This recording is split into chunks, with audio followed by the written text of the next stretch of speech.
Recently, I came across an interesting article in the English language publication What Hi-Fi, perhaps the most famous beacon in the field of audio and video on planet Earth. And today, together with you, I would like to analyze and discuss the home systems of at least one super expert who is a real guru in our favorite topic, the founder of PMC, Peter Thomas. Additionally, we will talk about the setups of 4 unknowns. At the very least, I don't know them, but in any case, if What Hi-Fi writes about them, they probably understand something about the audio industry.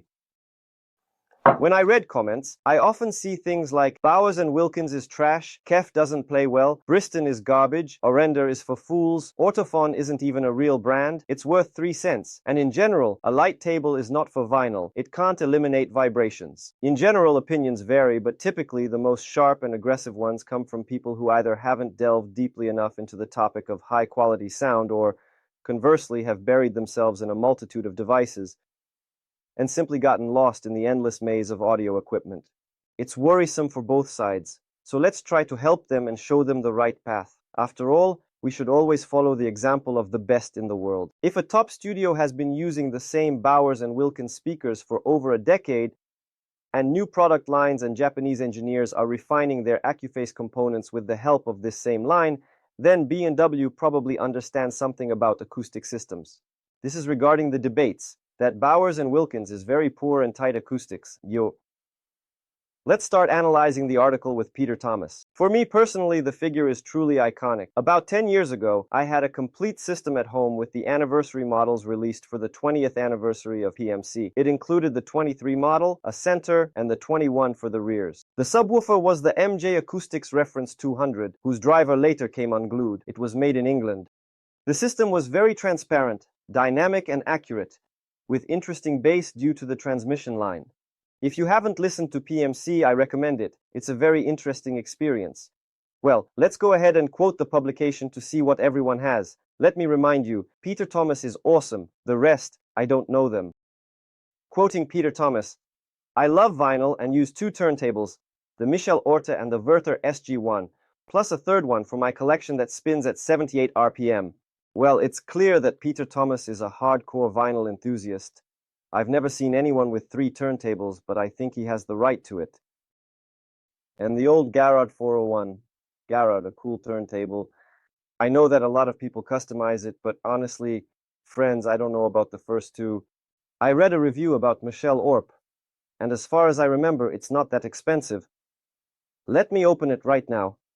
I couldn't find the current price for a new one online, but it cost around 200,000 during a test about 10 years ago. It's clear that this isn't extreme high-end for Peter Thomas, but here's where it gets more interesting. My preamplifier is a Bryston BP17 with 2 Bryston 7B cubed monoblock amplifiers. What can I say? If a guru like Peter Thomas uses Bryston at home, specifically the BP17 and not the 26, I have to mention that I had the Bryston 26 and I switched to the 17 because I liked it more. It might not have as large and impressive a soundstage as the 26, but the sound is definitely more interesting. And less cold, more accurate. And it's nice to know that Peter Thomas did the same with his 2 Bryston 7B cubed monoblocks, each 600 watts. I have the same system at home, and through empirical testing, I've concluded that this setup outperforms most other amplifier and preamplifier combinations in terms of hardware. You get an incredibly powerful, precise, and high-quality sound. And Peter Thomas uses the same, but regarding CDs, he writes that he has a Mark Levinson 390S. I know this model. As far as I know, it is no longer produced. On Avito, this CD player costs around 325,000 rubles. Yes, the price is high for a used one. Not that I should be teaching Peter Thomas, but in my opinion, the Bryston, the 3rd model CD player, would play just as well as this Mark Levinson. Then his system would be in one style, sort of made according to Feng Shui. So, in this regard, I don't quite understand Peter. Well, let's continue to see what kind of acoustics he has. Well, it's silly to assume that he would set up KEF for himself. Naturally, he uses PMC, the so-called Fenestria, as the main speakers. This is their top-of-the-line system, which costs an extremely high amount if we check the latest price right now. Let's take a quick look. I think it's around 10 million just off the top of my head. Did I guess right or not? Well, there you go. It's no wonder I've been in this business for so many years. And 9,200,000 rubles. Well, this is the best acoustics from PMC. What I like about it is that Peter Thomas made an effort to separate the low-frequency section, mid-range, and high-frequency sections.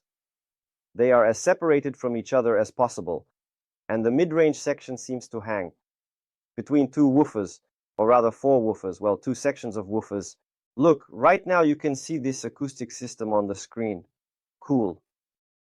Honestly, I haven't actually heard it, but I have heard almost all of their top models at PMC, and of course the Fact 8. And Fact 12 play amazingly well, although as far as I know, these were made by Peter Thomas's son, and their professional versions are just the cherry on top. Naturally, he also uses a Studer B67. So, what do you think, friends? How do you like his system? What would you add? What would you change in it? It seems quite balanced to me. Although, if we are talking about value for money here, I would definitely keep Bowers and Wilkins, or maybe KEF some reference series. PMC is more suited for a super mega large room. Again, as much as I love monoblock's Bryston 7B Coupe, I still think that 600 watts for the so-called Fenestor is not enough. It was necessary to use 28 monoblocks, which would fully control and drive them. But Peter Thomas knows best, though I am flattered that his amplification system is almost the same as mine, because I really spent a long time searching and refining it. And again, if you want to buy a home theater or a stereo system, if you don't know what to choose, reach out to me, friends, because I have spent years, really, years, to come up with the perfect equation for the best price-to-quality ratio in sound. And I think I have succeeded. At least the people who come to me and set up systems are mostly satisfied. Of course, there are people whose speakers blow out, and something goes wrong.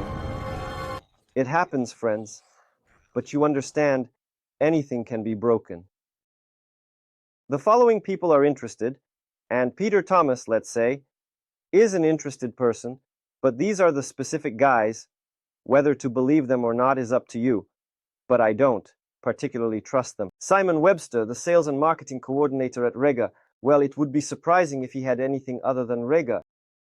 And so he writes that all the components are Rega.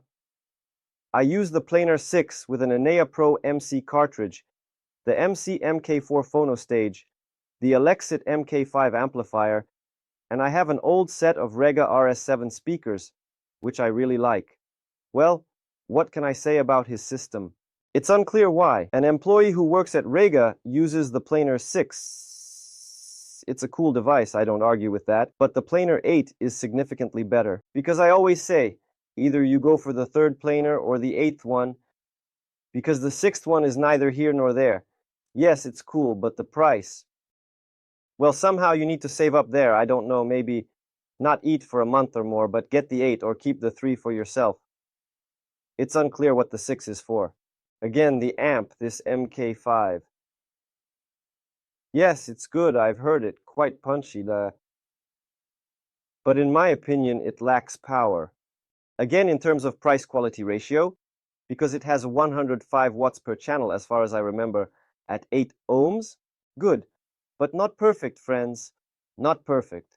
Regarding the RS7 Rega speakers, let's quickly take a look at them, refresh our memory. These speakers look terrible, really unattractive. What do you think, friends? You can see them on the screen right now. Sensitivity is average, playing at 90 dB. It's also not super low. On the other hand, what else should he use? Well, not Kaiji, but Rega. The system is decent, but in my opinion, not super. Stephen Oakes, sales manager at Neat Acoustic. I have a streamer, the Atoll ST300 preamplifier, and AM300 power amplifier, connected to Neat Magistra speakers. I also have Funk Firm turntables and a Cyrus CD TXR CD transport, but due to simple laziness, I mostly just stream from Cubase or Tidal. That's it. The stands are made by Lateral Audio and the cables by Korn. Thoughts, friends? What do you think about his system? I don't like it. First of all, it's the Atola amplifiers. And, yes, I've never liked their equipment at all. 2 times 150 plus everything else. It has some kind of sound, maybe muffled, I don't know. No matter how much I listened to Atola at people's places, it just didn't work for me at all. Well, their streamer, I think it will play just fine. It reads everything it needs to. Again, it's a streamer combined with a preamplifier. From experience, I can say that this is always bad because the preamplifier should be as analog as possible. If you add a DAC and a streamer to it, it's all just so-so. I especially don't like the screen which produces additional interference. Moreover, it also has Burr Brown PCM 1792 chips. Well, it's clear that it plays in Class A, at least in the preamp section. That's what it says. I don't like it. No acoustics. By the way, the transport is Cyrus. Yes, Cyrus, good devices. Strangely enough, despite their poor design, What Hi-Fi always praises them and they always receive awards. They are compact, but their amplifiers are really cool. Just top-notch. I can't say anything about Cyrus, I have no questions. Everything is fine. But you see, he chose not Cyrus amplifiers, but specifically a CD transport. But the fact that he streams with Tidal or Cubase is personally unclear to me, because you have to choose either Tidal or Cubase. What sounds better? I used to always definitely prefer Tidal. Now, Cubase somehow conveys the details more interestingly on some compositions, but then again, maybe there's something wrong with my hearing. Cord cables. Good cables, no doubt, but they are quite expensive. About 10-12 years ago, I started with Wireword. Cord, yes, a decent option. Let's move on. Luke Mills, Sales and Marketing Director at Wilson Banish. Wilson Banish ACT 3.0 acoustic systems with original Wilson Banish turntables.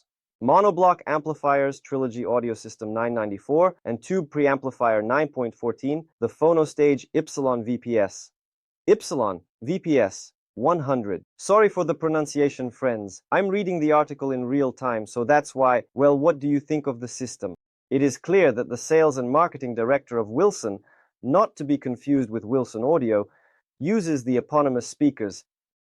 They look cool. I haven't listened to them, but in my opinion, they should be decent. Are they worth the money? Let's take a quick look. Obviously, determining this is tricky, but I think the price will be quite high. By the way, there is a review of them on What Hi-Fi. Well, you see, I wasn't wrong. In dollars, that's $54,000. Well, it's clear that they are expensive, with carbon side panels. The bases are very solid. What Hi-Fi, of course, gave them 5 stars. Let's even read what they write about them. What are their advantages? The most transparent, natural, and insightful sound we have heard from any acoustic system. Come on, seriously. You write this almost every time you give an award. Amazing expressive dynamics, excellent build and finish. But for 54 grand, how could the finish be bad?